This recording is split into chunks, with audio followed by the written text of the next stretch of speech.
Hello my friends, let's start this update from the situation in Pokrovsk direction. So the Pokrovsk is mainly, as you may see, is in a gray zone. It was yesterday, it is today. According to our military, more than 200 of the Russian soldiers are now being located all around Pokrovsk, mostly in the southern part. And Russia continued to pour even more forces. Today they put their flag somewhere in this direction, right at the road. There is a big sign, a monument of Pokrovsk city itself, named Pokrovsk, and Russians managed to deliver their flag there not with the help of the infantry, but with the help of the drone. And our soldiers already kaputted that flag also with the help of the drone. Yeah, we have this video published, so this is the Russian flag out there, mounted, not by people. And here we have it in a drone camera, and it was kaputted. Yeah. Guys from Magyar Birds, they eliminated this flag. It happened at this exact place, and the Russians definitely want to create the picture that Ukrainian army has been encircled in Mirnograd, in Pokrovsk.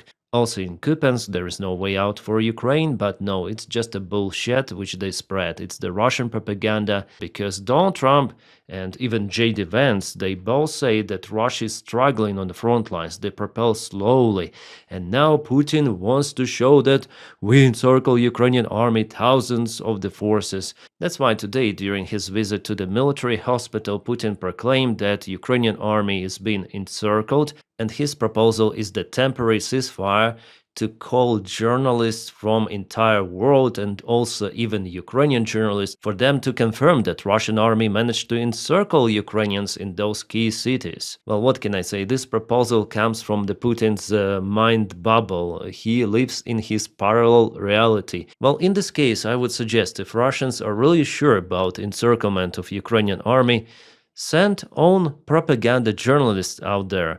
VGTRK, First Channel, Russia Today, RTR, NTV, someone, please send, because we haven't obtained any sort of the reports from Pokrovsk yet. Well, maybe because for Russians it's still kind of dangerous out there in Pokrovsk and Kupiansk. But for Putin everything is encircled because Gerasimov showed him some of the maps from the parallel reality. Yeah, I listened to this report where Putin said to the soldier, "Oh, you probably didn't know how your grandfather was fighting, but now you know. It means that the war is in our genes." He definitely stated that. So Putin is fully war-oriented. And we have this article from the NBC News. They rely to the official report from the United States of America.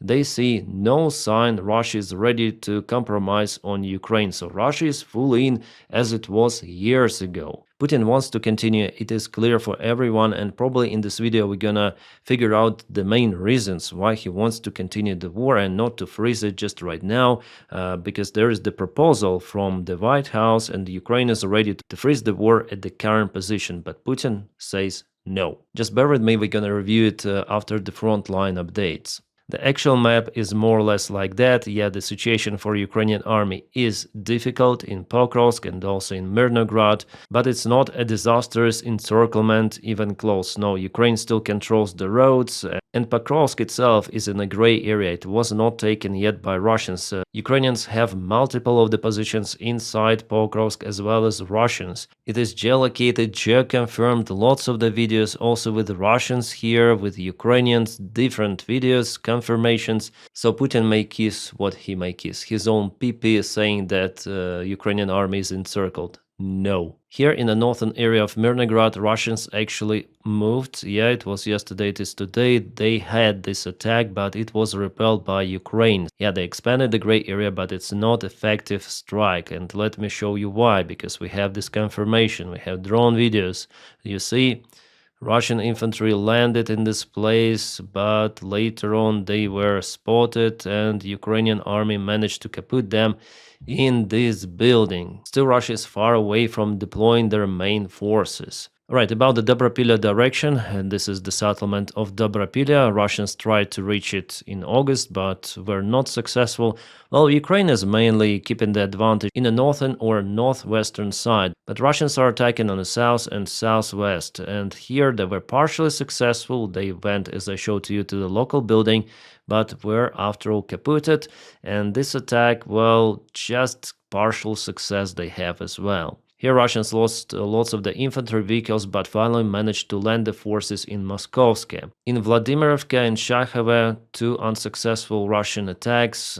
Yesterday, I told about those crazy losses, absolutely. And if you didn't watch my report, please check out my recent update about this situation. It is just crazy. It is one of the most stupid attacks Russians ever did throughout this war. That caused them just losses, huge losses, without any sort of the territorial gains. And let's check out the maps from the Michael 73 analytic, because probably he might tell us what is happening actually on the ground with drone video confirmations. I like to follow him, he's very good analytic, and the link for his sources is in the video description just below. And even here you can see all of those Russian losses on the ground, their vehicles, yeah? This one that landed the infantry, which went over here, and later on Ukraine kaputted them in this building. It was geolocated and confirmed with a drone strike. Later on infantry had forcibly to leave the vehicle, and some of them were not even capable to reach that multi-story building. Later on Ukraine struck the building, but it's hard to tell whether Russians were flat-lined completely or not. Maybe a couple of the soldiers are still out there. The front lines, as you may see, are boiling. And it's just one occasion, Russians are also active in those outskirts of Mirnograd. So I would definitely say that Russians entered it. Ukrainian officials still cannot confirm it, but judging on this map and the videos coming, some of the infantry forces went there, but again, it's the big gray area, as you might see. As well as Pokrovsk, it's the big gray area. But in general, I must say that the destiny of Mirnograd and Pokrovsk, it's already understandable. Those will be occupied by Russia.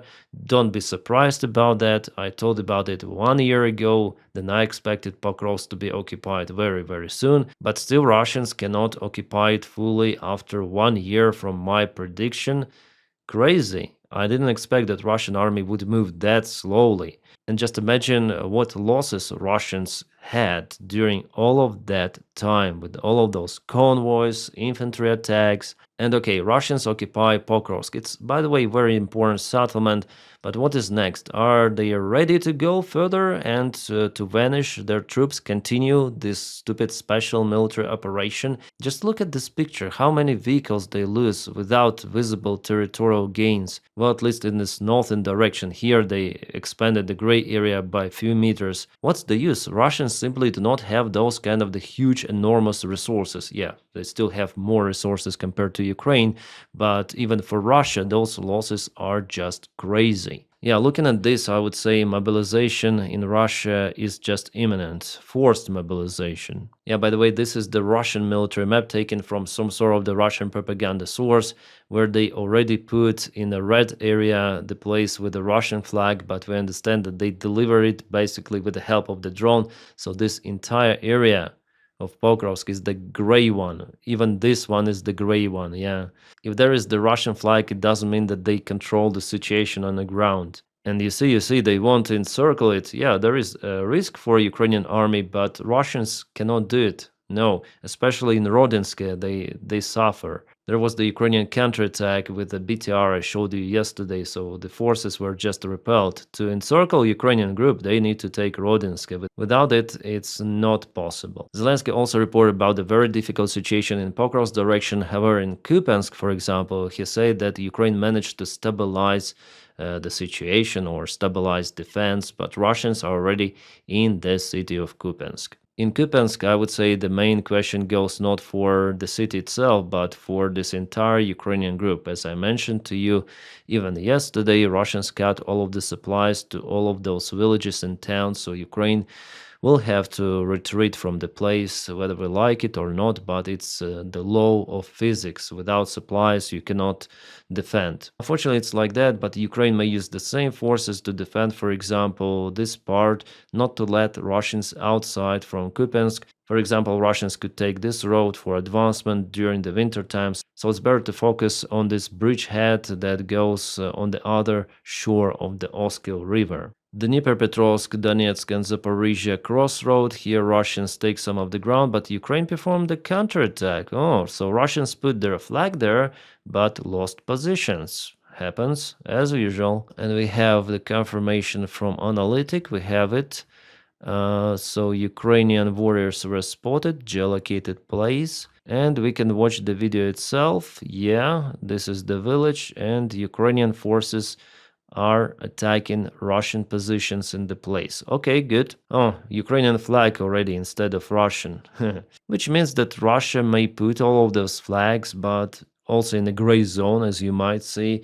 And sometimes Ukraine, with a small counterattacks, may return the ground. But here, unfortunately, advantage goes for Russia after all. In this area, the main question goes for Pokrovsk, for defense of this very important settlement. Actually, the goal for this year, as I see from Russia, is to get it under control, and relatively they're already very close, less than 10 kilometers. One more video from the front lines. It is the latest one that was published by Sternenko, our volunteer, so Russian BMD, or yeah, this is beam D4 was stopped and kaputted. From what I saw, there was no landing of the infantry, so probably the outdoors were just jammed. Alright, now to the kaboom news. We have the confirmation from the General Staff Command of Ukraine that Novopolsky refinery in Ulyanovsk yesterday was kaputted by Ukrainian drones or even missiles. Not just Ulyanovsk was kaputted, but also oil storage in Simferopol, Crimea. As it is reported, even Panzer 1S air defense was also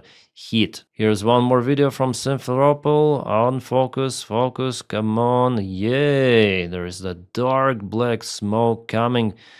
Who teaches to film like that? Just film us the smoke. Like, why are you moving camera left and right? Well, I have to stop it. So one more oil storage facility is hit in Crimea. Before it was happening in Yevpatoria. That oil storage was just demolished, and it was the biggest one. And we see the second biggest after the one that was kaputted. Ukraine is full in to hit Russian energy infrastructure, applying its own drone and rocket sanctions. Some of the mosquitoes are flying.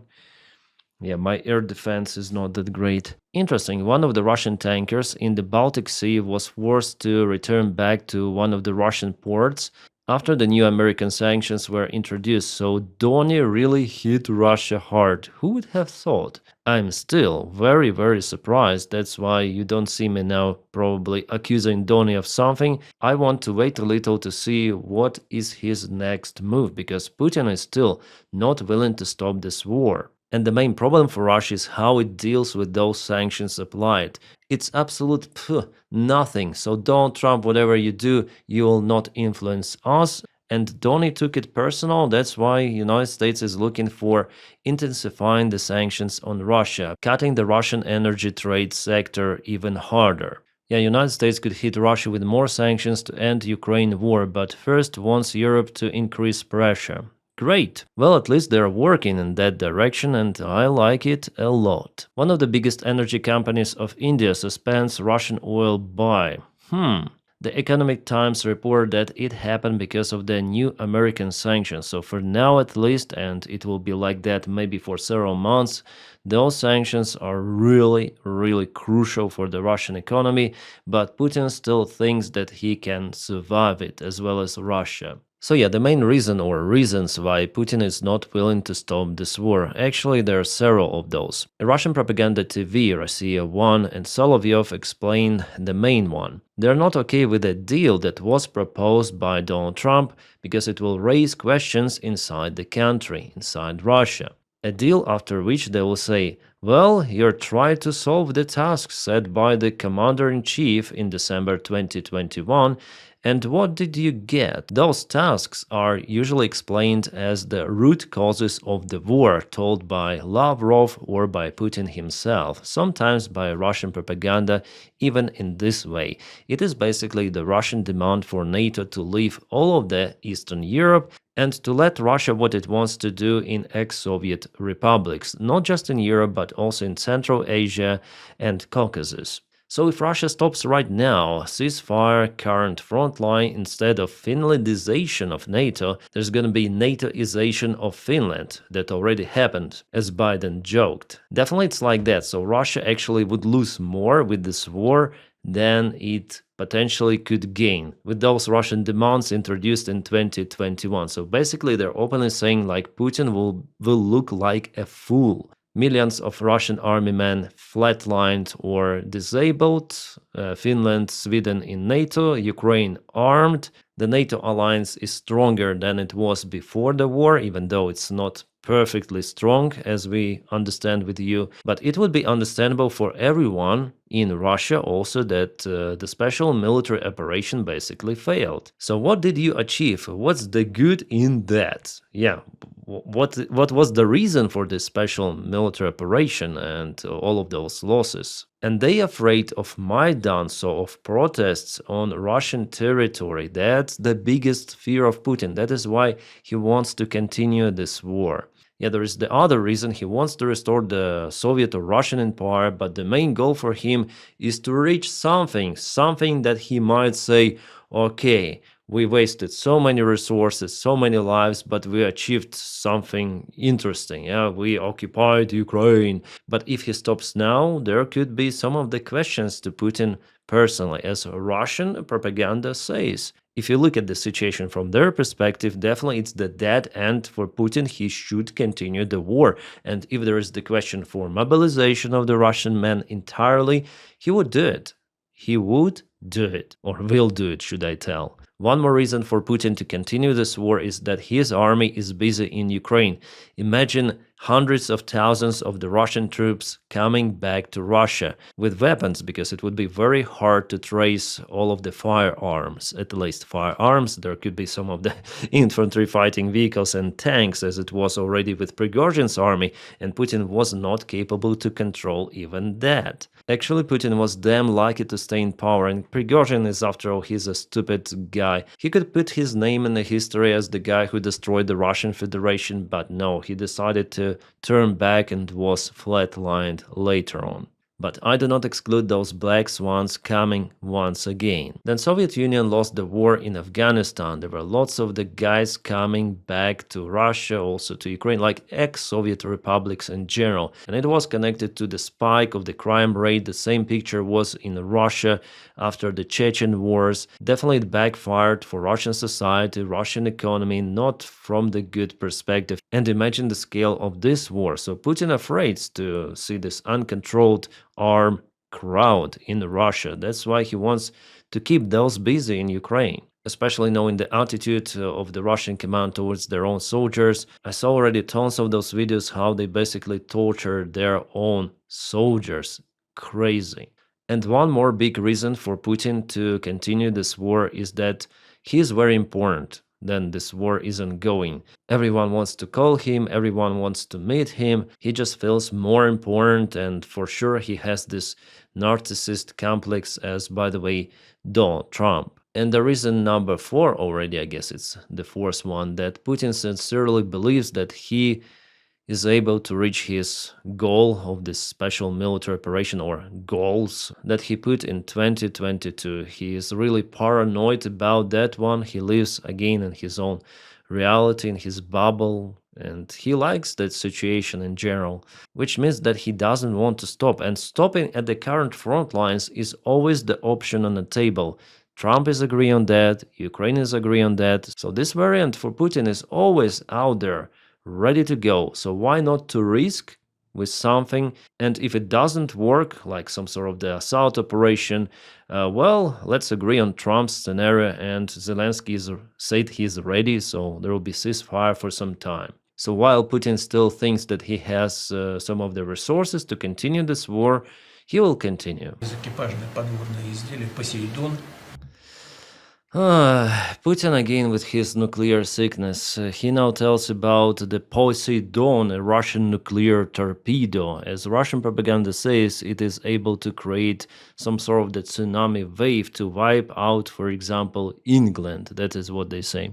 Yeah, not England, but entire United Kingdom. Well, I mentioned it already, but I'll tell you once again that it doesn't matter. This Poseidon or Burevestnik cruise missile or something else, it doesn't matter.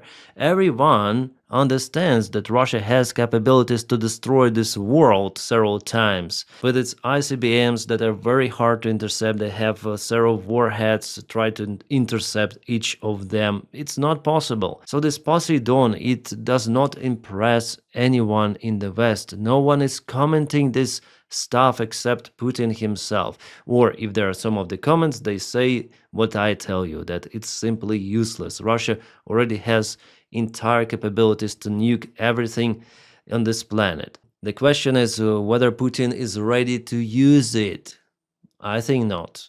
After all, judging on what we know about this dictator, he's not willing to finish himself off like that by starting nuclear war. It's not the question of the technical capabilities of Russia to do it. They already have this capability. Even from the Soviet Union time, they had it. They just took it from Ukraine, and Ukraine is looking for security guarantees, but no one cares really about that one for Ukraine, which is kind of pity. And Ukraine just gets the partial military support compared to what it is really needed to withstand the conventional aggression from the country like Russia. So those fairy tales about torpedoes, missiles, and so on, they do not really matter. What matters is whether Russia is ready to use what they already have. No, they are not ready. Again, multiple of the drones were spotted above army bases in Belgium in this case. Oh, they fly already for the second night, and no one is doing a freaking thing to shut those down. Come on, Europe, NATO, drones are flying over your bases.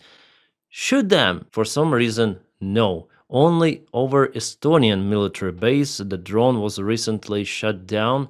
I think it happened a couple of days ago. There was the report about this case, but still they couldn't find the debris of the drone, which is kind of interesting. And I think Russia is involved here. Maybe not just Russia, maybe China.